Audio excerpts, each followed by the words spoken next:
ఉన్న బంగారాన్ని విడిపించి ఆ రోజు ఆన్లైన్ రేటుకే మేము కొంటాం. Sharma gold company.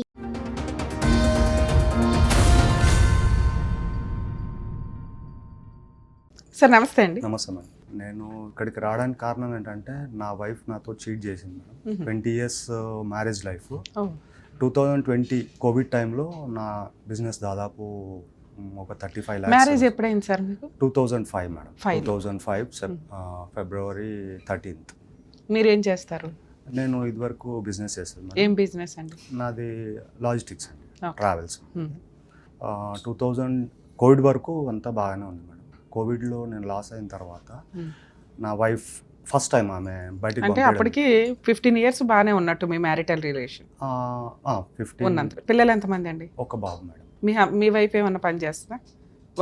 ఇప్పుడే స్టార్ట్ చేసింది. 2020 ఎప్పుడైతే కోవిడ్లో లాస్ అయినామో, సో ఎందుకు లాస్ ఎందుకు అయింది? 3 months 6 months కదా కొంచెం బిజినెస్ లాంటి ఇటు పూర్తిగా లాస్ అయిపోయేంత ఎందుకు వెళ్ళారు? అది అంటే ఇప్పుడు నేను sub contract madam. Okay. So ఈ కార్పొరేట్ దాంట్లో ఎంప్లాయీ పికప్ డ్రాప్కి సబ్ కాంట్రాక్ట్ అనమాట. నాది మంత్లీ బిల్లింగ్ వచ్చి 15 నుంచి 20 lakhs ఉండేది. సో అది ఆల్ ఆఫ్ సడన్ క్లోజ్ చేసేస్తున్నారు. ఆల్మోస్ట్ 1 year అసలు మళ్ళీ కంబ్యాక్ కాలేదన్నమాట. సో అట్లా లాస్ అయిన తర్వాత కూడా నేను గివ్ అప్ ఇవ్వకుండా సరే ఏదో బిజినెస్ అని ఇంకో బిజినెస్ అది ఇది ఏదో చేస్తున్నాను. అంటే అంతకు ముందు ఎర్న్ చేసింది ఉంటుంది కదా 15 years లో, కొంత అదేమీ లేదా? అంటే ప్రాపర్టీస్ కొనో ఏదో అట్లాంటిది ఏం లేకుండా మేడం. ఇంకా అక్కడ వరకు అయిపోయింది. ఎప్పుడైతే ఈమె జాబ్ చేస్తా అంటే ఆమె నమ్మి పంపించడం జరిగింది. ఓకే. సో మీరు 1 year సఫర్ అయ్యారు కాబట్టి కనీసం ఇద్దరు తోడుగా ఉంటే బెటర్ అని తను జాబ్ చేస్తానని ఇంట్రెస్ట్ చూపించింది, మీరు పంపించారు. అంటే ఏ పనికి వెళ్ళింది ఆవిడ? యాక్చువల్గా ఆమె డెసిగ్నేషన్ తెలియదు, ఆమె శాలరీ తెలియదు, ఎక్కడ జాబ్ చేస్తుంది కూడా చెప్పలేదు. ఫస్ట్ టైం అమ్మాయి జాబ్కి వెళ్ళినప్పుడు ఏమండి నాకు ఇంత శాలరీతో ఆఫర్ వచ్చిందండి అని కామన్ గా షేర్ చేసుకుంటారు కదా. అవన్నీ ఏం లేదు. అయితే 3 months అయిపోయింది. 2020 సెప్టెంబర్ ఆ టైంలో ఆమె వెళ్ళింది అనమాట. ఆమె వాళ్ళ కజిన్ సిస్టర్ ఇద్దరు కలిసి జాబ్కి. 3 months తర్వాత ఎంత శాలరీ ఎంత వస్తుంది మీకు అని అడిగిన. నీకేందుకు 3 months జాబ్ వచ్చినాక మీరే అడుగుతారు కదా. అంటే జాబ్ చేస్తుంది 3 months అయిందనమాట. ఫస్ట్ మంత్ అడిగితే రిప్లై లే, సర్లే ఎందుకులే ఆమెతో మనకి డబ్బులు మనకి ఎందుకులే అని నేను వదిలేయడం జరిగింది. మీరు ఆల్రెడీ అప్పుల్లో ఉన్నారు కాబట్టి నేను ఆమె డిస్టర్బ్ చేయదలుచుకోలేదు. మీరు అడిగి మళ్ళీ మీకు ఇవ్వాల్సి వస్తుందని అని అనుకున్నారా మరి ఎంత తెలియదు. ఓకే ఫైన్, నేను వదిలేసిన. 3 months తర్వాత ఎంత అప్పుడే బాబు కోవిడ్లో SSC పాస్ అయింది అనమాట. సో వాడికి మళ్ళీ కాలేజ్కి దానికి అని నేను నా ప్లాన్స్ నాకు ఉన్నాయి అన్నమాట. శాలరీ ఎంత అని అడిగేసరికి నీకేంది ఇచ్చేది, నీకేం చెప్పేది అని చెప్పి గొడవ పెట్టుకొని, పెద్ద గొడవ, అసలు నో రీజన్, ఇది ఒక సాలిడ్ రీజన్ ఉందని దానికి ఏం లేకుండా గొడవ పెట్టుకుని ఇంట్లోంచి వెళ్ళిపోయింది బాబుని తీసుకొని. వాళ్ళ అమ్మోళ్ళ ఇంటికి వెళ్ళిపోయింది. సరే అంటే మనం చేసిన దీనికి పిల్లోడు ఎందుకు సఫర్ కావాలని మళ్ళీ వెళ్ళి కాళ్ళు పట్టుకొని పిల్లోడు ఫ్యూచర్ పాడైద్ది అని చెప్పి అంటే సరే అని వచ్చింది. నేను ఒక చిన్న రెస్టారెంట్ ఓపెన్ చేసాను అనమాట. అప్పుడే అన్ఫార్చునేట్ నాకు కోవిడ్ అయ్యి 14 days నేను క్వారంటైన్లో ఉండాల్సి వచ్చింది. అది అంటూ ఇంటూ మళ్ళీ లాస్ అయింది. సరే ఏదో ఒకటి మనం ముందుకు వెళ్ళాలని పిల్లోడికి మంచి కాలేజ్ భవన్స్ సైనిక్పూరి డిఫెన్స్ కాలనీలో దాంట్లోనే చేస్తానంటే సరే అని దాంట్లో చేర్పించాను. ఇదంతా అయిపోయింది మేడం. బీటెక్ ఎంసెట్లో ర్యాంకు చాలా హెవీగా వచ్చిందనమాట. నేను చెప్పిన బాబు నీ ఏజ్ ఇంకా అయిపోలేదు, you may take a gap, long term ఎంసెట్కి వెళ్ళు. So if you got a మంచి ర్యాంక్ వచ్చింది అనుకో, నీకు మంచి కాలేజ్లో ప్లేస్మెంట్ వస్తుంది, మీరు తిరిగి చూడాల్సిన అవసరం ఉండదు, నీ ఫ్యూచర్ సెట్ అయిపోద్ది అని చెప్పి. ఇద్దరు తల్లి కొడుకులు గొడవ చేసేసిన మీద లేదు కాదు అది అని అంటే సరే అని కౌన్సిలింగ్లో అటు ఇటు సీట్ వచ్చింది, అన్నీ కట్టినాం.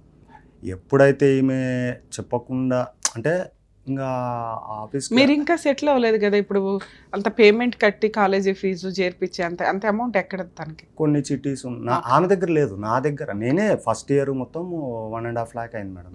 కాలేజ్ ఫస్ట్ టైం బస్ కానీ దానికని మొత్తం ట్రాన్స్పోర్ట్ 1.5 lakh అయింది. కౌన్సిలింగ్లో వచ్చింది సీట్ బాబు. అయిన తర్వాత ఎప్పుడైతే ఈమె బిహేవియర్లో చేంజ్ వచ్చిందో అప్పుడు కొంచెం నేను గెట్ బ్యాక్ కావాల్సి వచ్చింది. అసలు ఏం జరుగుతుంది, ఎందుకు ఇట్లా అయిపోతుంది, ఆల్మోస్ట్ ఆల్ 19 years ఉన్నది, ఇప్పుడేంది కొత్తగా అని కొంచెం డీప్గా చేసేసరికి ఒకటి బయట పడుతుంటే అసలు కారణం లేకుండా మేడం పెద్ద గొడవ పెట్టుకుని, అంటే వాళ్ళ అన్న వాళ్ళ పాప మెచ్యూర్డ్ ఫంక్షన్ ఉంటే ఆ ఫంక్షన్ కోసం అని గొడవ పెట్టుకొని వెళ్ళిపోయింది ఇంట్లోంచి. వెళ్ళిపోయింది. దాదాపు 1.5 year నా బాబుని అసలు చూడనీలే. నేను కాలేజ్ దగ్గరికి వెళ్ళి మాట్లాడదాం, ఇప్పుడు నాకు ఎవ్వరు లేరు మేడం. నేను చిన్నప్పటి నుంచి మా అమ్మ 3.5 years ఉన్నప్పుడు చనిపోయింది. ఎప్పుడు వెళ్ళిపోయింది ఇంట్లో నుంచి లాస్ట్ 2024 May 29th. సరే, పిల్లోడు అయితే వయసుకు వచ్చిన పిల్లోడు, మీ బాధ కూడా అర్థమవుతుంది పిల్లాడికి. పిల్లాడు మీ వైఫ్ ఉంటాడా? లేదు, ఆమె వైఫే ఉన్నాడు. అంటే ఆయనకి నో రీజన్, అంటే ఎందుకు మాట్లాడొద్దు మా నాన్నతోనంటే ఆయనని ఎమోషనల్గా బ్లాక్మెయిల్. ఆల్మోస్ట్ 20 years నుంచి నాతో అదే చేసిందని. ఏదైనా క్వశ్చన్ అంటే ఏదైనా గట్టిగా అడిగినాం అనుకోండి, నేను వెళ్ళిపోతా, ఇంట్లో ఫోన్ పెట్టేసి వెళ్ళిపోతా. సరే, ఇప్పటికైనా తెలిసిందా మీకు ఆవిడ శాలరీ ఎంత అని? అది తర్వాత తెలిసింది. లాస్ట్ సుమారు 9,000. 9,000కి ఇన్ని పనులు చేస్తే ఎంత యాటిట్యూడ్ చూపిస్తుంది? చూపిస్తుంది అది. ఓకే, అయితే ఫంక్షన్ది గొడవ జరిగింది. వాళ్ళ పేరెంట్స్, అంటే వాళ్ళ ఇంటి ఫంక్షన్, వాళ్ళు అల్లుడుగా నాకు చెప్పలేదు. ఇప్పుడు ఆవిడ వెళ్ళే పని పలానా ప్లేస్ కని తెలుసు కదా, ఎంత శాలరీ వస్తుందో కూడా మీరు ఎస్టిమేట్ చేయలేకపోయారా? డిజిగ్నేషన్ ఎంతో నాకు చెప్పలేదండి, శాలరీ ఎంతో చెప్పలేదండి, డిజిగ్నేషన్ ఏంటో చెప్పలేదండి అంటే ఓ రేంజ్ లో ఊహించుకుంటున్నాను నేను. ఆమె అంటే సరే పలానా ఆఫీస్కి వెళ్ళింది, ఆఫీస్లో ఎంత ఇస్తారు యావరేజ్ గా? 10,000 15,000 ఎలా ఉంటది? పలానా బట్టల షాప్ లోకి వెళ్ళింది, ఎస్టిమేట్ చేసేయచ్చు మనం. డిజిగ్నేషన్ అని అంత అంటే బాబు ఏమో మంచి జాబ్ అనుకున్నాను మేడం. పోన్లేండి సార్, అంటే 9,000కే భర్తతో కాపురం నాశనం చేసుకుంటూ వెళ్తుందా ప్రతిసారి? అయితే అంటే నేనేమనుకున్నానంటే నాకు నేను వెళ్ళి కనుక్కోవడము అది కరెక్ట్ గా కనుక్కో అవసరంలా. మీరు ఉన్న సొసైటీలో మీకున్న సీనియారిటీకి ఎస్టిమేట్ చేయొచ్చు మనం అంటున్నా. నేను ఇంకా అంత డీప్గా ఆలోచించలేను. ఎందుకంటే నాకు మేజర్గా అంటే నాకు పేరెంట్స్ లేక నేను అమ్మమ్మ దగ్గర గ్రోన్ అప్ అయ్యి చదువుకొని నాకు నేను 20 years అసలు మీ ఇద్దరికి ఏ విషయం మీద గొడవ అవుతుంది? ఇప్పుడు 2 సార్లు వెళ్ళిపోయింది, ఆవిడని హెరాస్ చేసే వాళ్ళు ఎవ్వరూ లేరు, ఉన్నది మీరు ఒక్కళ్ళు. ఉన్న భర్త బ్యాక్గ్రౌండ్ లో ఎవ్వరు లేరు. సో ఖచ్చితంగా ఆవిడే మిమ్మల్ని చూసుకోవాలి, టేక్ కేర్ చేయాలి. అలాంటిది మిమ్మల్ని ఈ వయసులో ప్రతిసారి బ్లాక్మెయిల్ చేయడానికి రీజన్ ఏంటి? ఆమెను ఏం అడగొద్దు అంటే ఏం అడుగుతారు మీరు? ఫ్రీడమ్, మొత్తం ఫ్రీడమ్ ఇచ్చేయాలంటే. ఆమె ఎవరితోనైనా తిరిగినా ఏం అడగొద్దు. ఇంకా అంటే మెయిన్ ట్విస్ట్ చెప్పాల్సింది ఏంటంటే 2024 May 13th మనకి ఎంపీ ఎలక్షన్స్, ఆంధ్రాలో జనరల్ ఎలక్షన్స్. అప్పుడు నాకు కార్ ఉందన్నమాట, నాది ఓన్ కార్ ఉంది. ఆ ఎలక్షన్ కమిషన్ నుంచి నాకు ఒక 5 vehicles ఎవ్రీ ఎలక్షన్ మూమెంట్లా మనకి వస్తుంది అనమాట. ఓ 5 vehicles బుకింగ్ వస్తే నా వెహికల్ కూడా తీసుకొని నేను అరకు వెళ్ళాను. ఎలక్షన్ 10th రోజు వెళ్ళాం. ఆ రోజు నైట్ నేను 13th రోజు ఎలక్షన్ ఫినిష్ అయిపోయిన తర్వాత నైట్ సార్ అన్నారు వెళ్ళిపోదాం ప్రవీణ్ అంటే వచ్చేస్తున్నాము. వచ్చేప్పుడు ఫోన్ చేసిన, నైట్ ఇంటికి వచ్చేస్తున్నా అయిపోయింది అని చెప్పి. ఆ రోజు నైట్ ఇంటికి వచ్చి చూసరికి లేదు ఇంట్లో. ఎన్నింటికి వచ్చారు? నేను ఆల్మోస్ట్ 2:30 అయింది మేడం. Mid night 2:30. అక్కడ సాయంత్రం 6:30కి బయలుదేరాం. అక్కడ అరకులో. పిల్లాడు ఉన్నాడా? పిల్లోడు ఉన్నాడు, పడుకొని ఉన్నాడు. మరి పిల్లోడిని లేపి అడిగినా తెలుస్తుంది. డోర్ ఎవరు తీశారు? పిల్లోడే తీస్తాడు మీకు? మిడ్ అంటే కరెక్ట్ మిడ్ సమ్మర్ కదా, బాబు కూలర్ పెట్టి పడుకున్నాడు. లేపితే కూడా లేవలేదు. ఫోన్ చేస్తే ఫోన్ స్విచ్ ఆఫ్ ఉంది. ఇంకా ఈ విషయం మార్నింగ్ వరకు వెయిట్ చేశాను, ఫోన్ స్విచ్ ఆఫ్ వస్తుంది. టెన్షన్ అయిపోయింది, ఎక్కడికి వెళ్ళింది ఫోను అది అని. పొద్దున్న 5:30 6 వరకు వెయిట్ చేసి ఇంకా నాకు కూడా ఓపిక లేక పడుకున్నాను. వచ్చింది, ఆ పని చేసుకుంది, వెళ్ళిపోయింది. ఇంకా మళ్ళీ ఆఫీస్కి వెళ్ళిపోయింది తన పనికి. ఎక్కడికి వెళ్ళిందో తెలియదు. ఇంకా అప్పటి నుంచి స్టార్ట్ అయింది మేడం.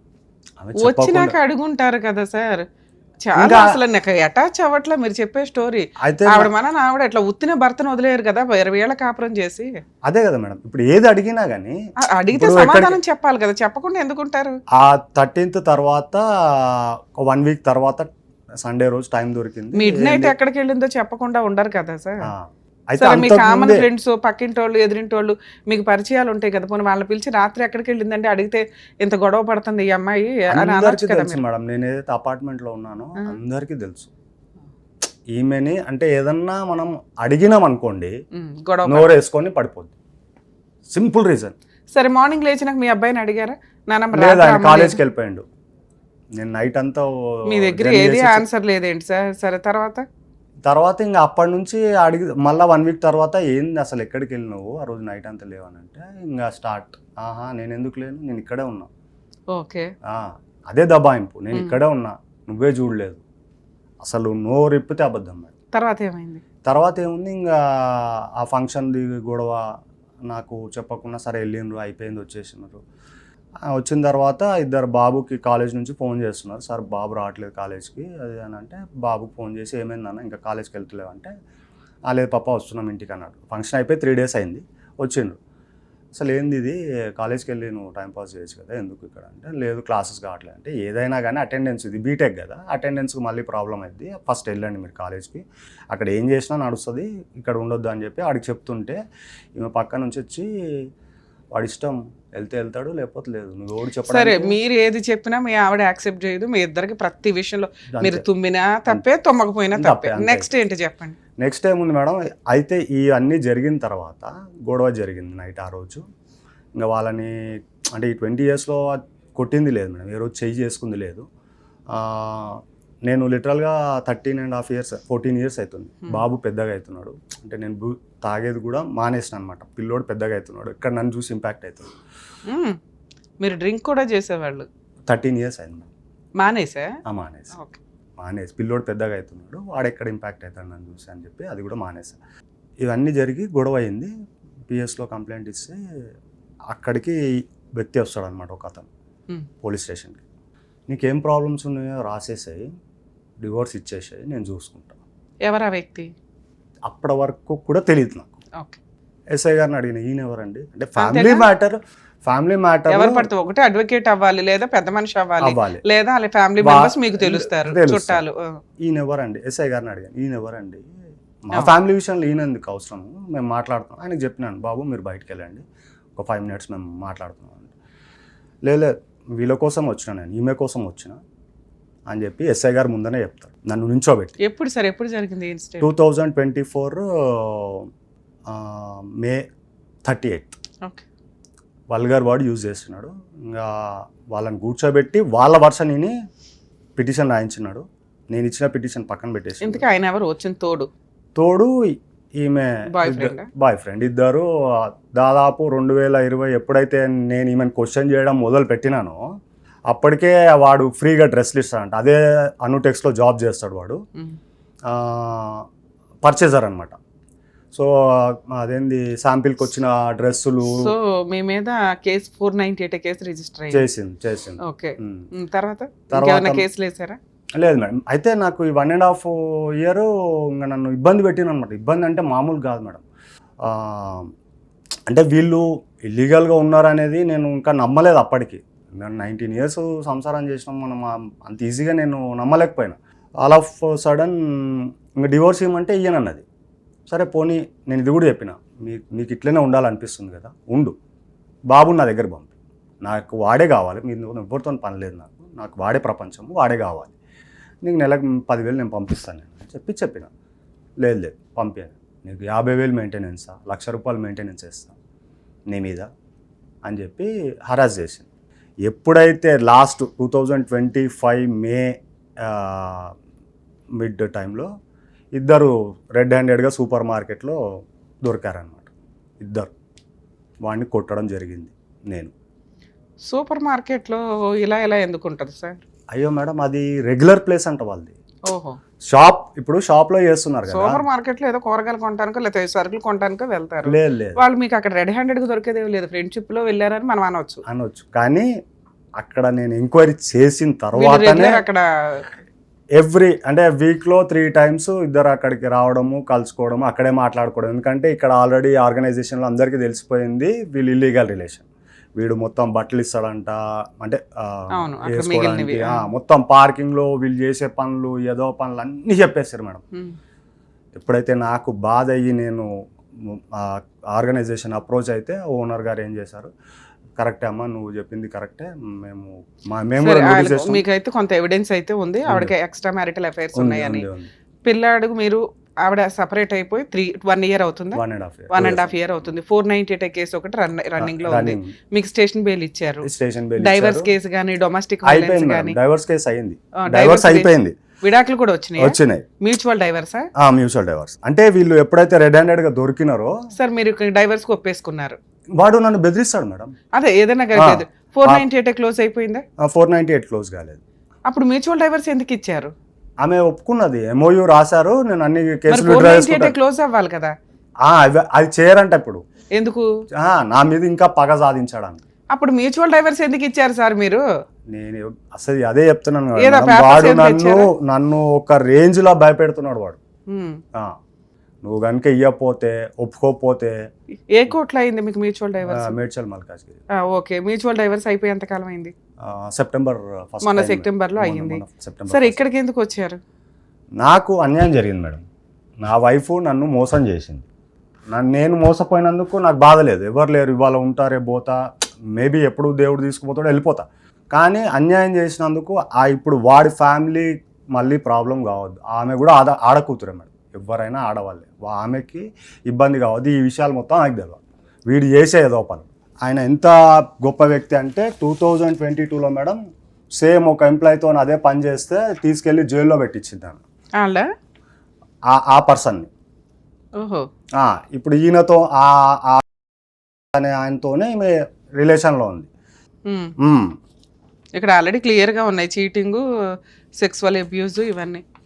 అదేంటిది ఇది అంటే ఆయన చేసిన ఈ దొంగ వ్యవహారం అనమాట ఈ పర్సనే. కానీ అనుటెక్స్ అనే సంస్థ అన్ని విధాలుగా షీల్డ్ చేస్తుంది అనమాట ఈ అబ్బాయిని. ఎందుకు చేస్తుందో తెలియదు.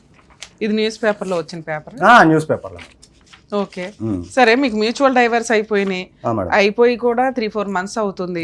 మీ అబ్బాయి ఏమి మీతో మాట్లాడట్లేదా ఇప్పటికి? ఫోన్ నంబర్ బ్లాక్ చేసేసి మేడం. సరే, మీకు పేడ వదిలిపోయింది కదా, ఎందుకు ఫ్రీగా ఉండొచ్చుగా? ఇంకా ఆ డిప్రెషన్లో ఇట్లా టీవీ షోల చుట్టూ, కోర్టుల చుట్టూ ఇంకా తిరగడం ఎందుకు?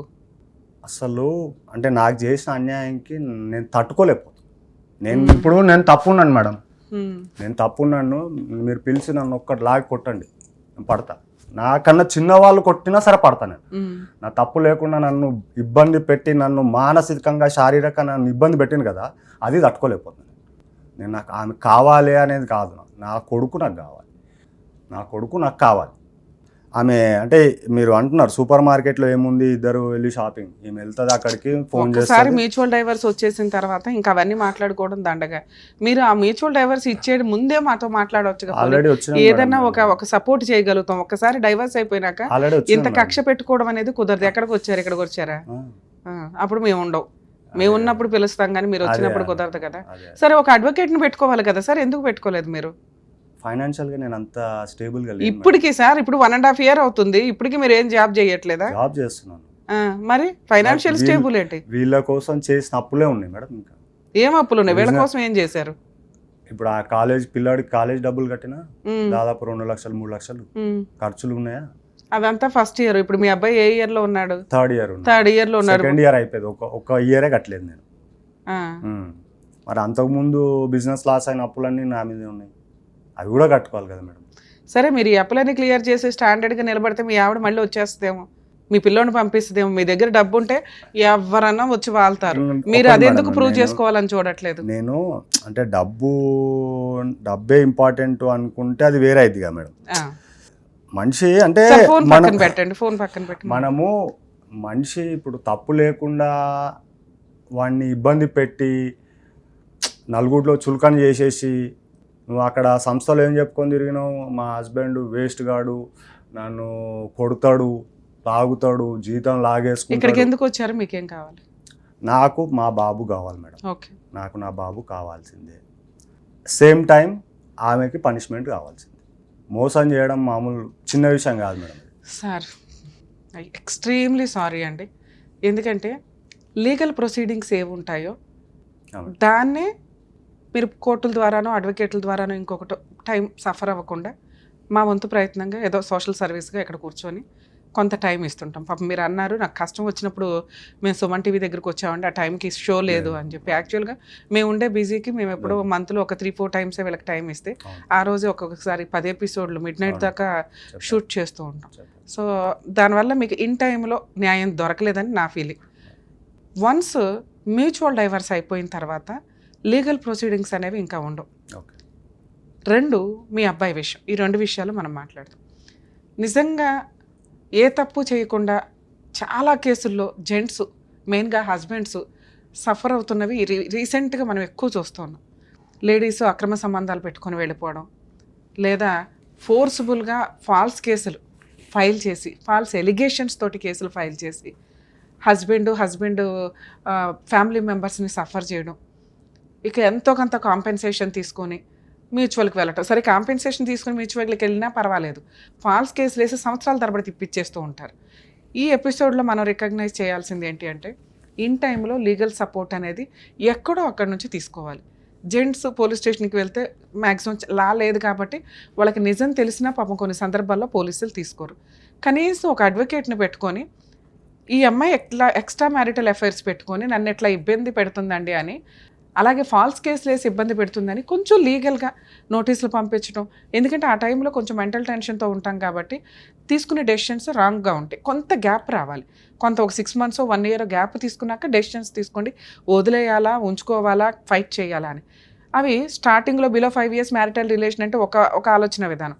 కానీ 20 years వెనకాల బ్యాక్గ్రౌండ్లో పేరెంట్స్ లేరు, ఫ్యామిలీ బ్యాక్గ్రౌండ్ లేదు అంటే ఇప్పుడు తోడు పూర్తిగా ఉండాల్సింది భార్య.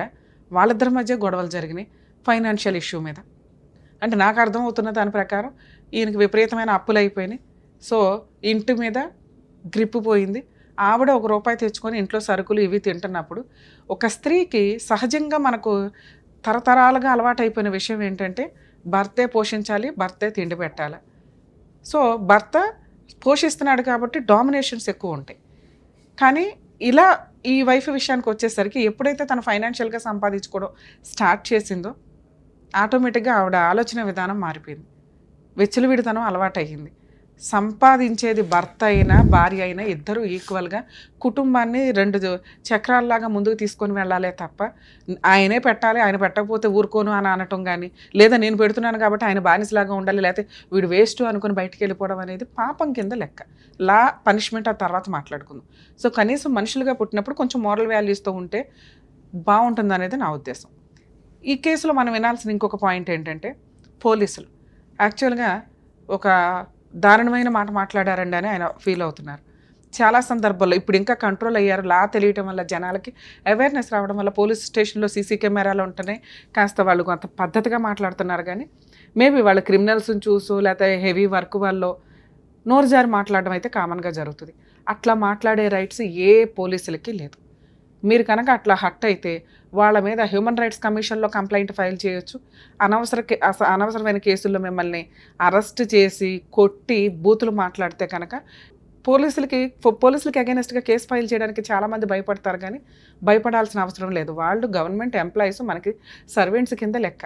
మనం ట్యాక్సెస్ పే చేస్తుంటే వెళ్తుంది. మన ప్రొటెక్ట్ చేయాల్సిన వ్యక్తులు, మన డిగ్నిటీని కాపాడాల్సిన వ్యక్తులు, వాళ్ళు కాపాడుతారు. ఎక్కడో ఒక చోట అరాపరా ఉంటారు. అలాంటి వ్యక్తుల మీద మీరు కంప్లైంట్ ఇవ్వాలంటే హ్యూమన్ రైట్స్ కమిషన్లో కంప్లైంట్ ఇవ్వచ్చు. అలాగే హైకోర్టులో రిట్ పిటిషన్ కూడా ఫైల్ చేసుకోవచ్చు. ఇది కొంచెం అవేర్నెస్తో ఉండండి. అందుకనే ఒకప్పుడు అరెస్టులు చేసి 24 hours కాదు, 3 days 5 days కూడా ఉంచేసేవాళ్ళు. అరెస్ట్ చేస్తున్నది రికార్డులో చూపించకుండా. అందుకే ఇప్పుడు ప్రతి చోట సీసీ కెమెరాలు పెట్టారు. వాళ్ళు కూడా 90% పద్ధతిగానే ఉంటున్నారు. ఎక్కడో 1 అర ఉంటే మీరు హట్ అవుతే వాళ్ళ మీద లీగల్ యాక్షన్ తీసుకోవచ్చు. ఇక 2 ఫ్యామిలీ డిస్ప్యూట్కి వచ్చేసరికి, సార్ మీ విషయంలో వన్స్ మ్యూచువల్ డైవర్స్ అయిపోయిన తర్వాత, మ్యూచువల్ డైవర్స్ తీసుకునేటప్పుడే పాత బాకీలన్నీ క్లియర్ చేసుకోవాలి. అంటే పాత పెండింగ్ కేసులు.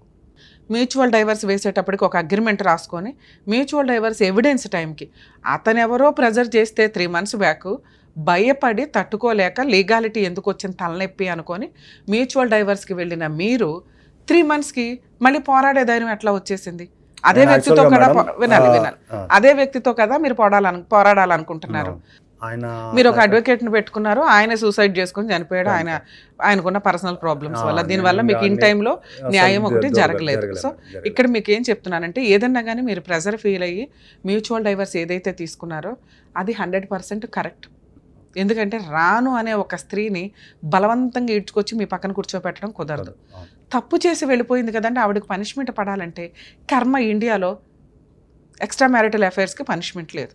మీ తిరుగులు మీ తిరగడని ఆ సెక్షన్ ఎత్తిపడేశారు. మరి అది ఏమన్నా ఏదో రోజు రియలైజ్ అయ్యి మళ్ళీ ఇంప్లిమెంట్ చేస్తే తప్ప అప్పటిదాకా ఇలా వెచ్చలవిడిగా తిరిగే జెంట్స్ తిరుగుతూనే ఉంటారు, తిరిగే లేడీస్ తిరుగుతూనే ఉంటారు. సంసారాలు నాశనం అవుతాయి.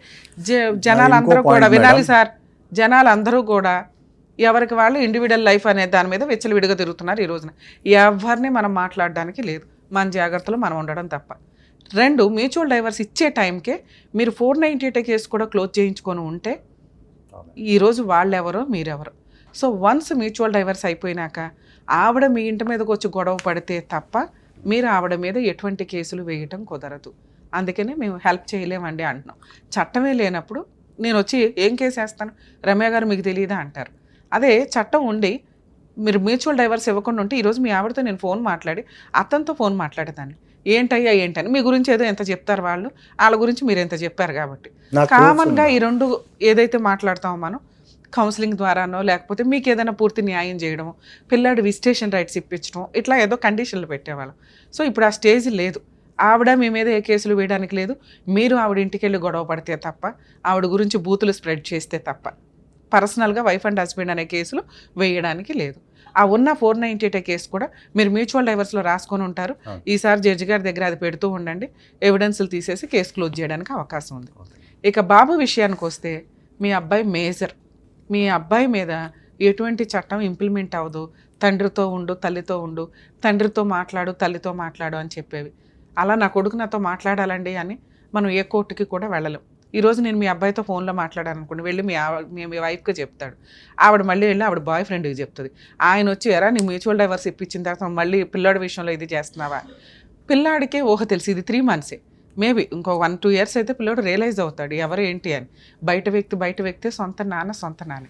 అలా పిల్లాడు రియలైజ్ అయ్యి నాన్న ఎలా ఉన్నావు అని అడిగే టైంకి మీరు కొంచెం ఈ అప్పులు తీర్చుకొని ఈ మెంటల్ టెన్షన్ నుంచి బయటపడి సైకలాజికల్ డిప్రెషన్ ఏదైతే ఉందో అది కొంచెం అవాయిడ్ చేసుకొని ఫైనాన్షియల్గా మీరు సెట్ అయితే ఖచ్చితంగా మళ్ళీ వీళ్ళిద్దరు మీ వెనక వస్తారని నేను అనుకుంటున్నా. ఇక్కడ మీకు నిజంగా న్యాయం చేయాలంటే మీకు మీరు చేసుకోవాల్సిన ప్రొసీడింగ్స్ లా ప్రకారం ఫెసిలిటీస్ లేవు. ఆ అతని మీద మనం ఎటువంటి యాక్షన్ తీసుకోలేము, ఎందుకంటే ఈవిడే కట్ చేసుకున్నాక అతని మీద ఏమీ చేయడానికి లేదు.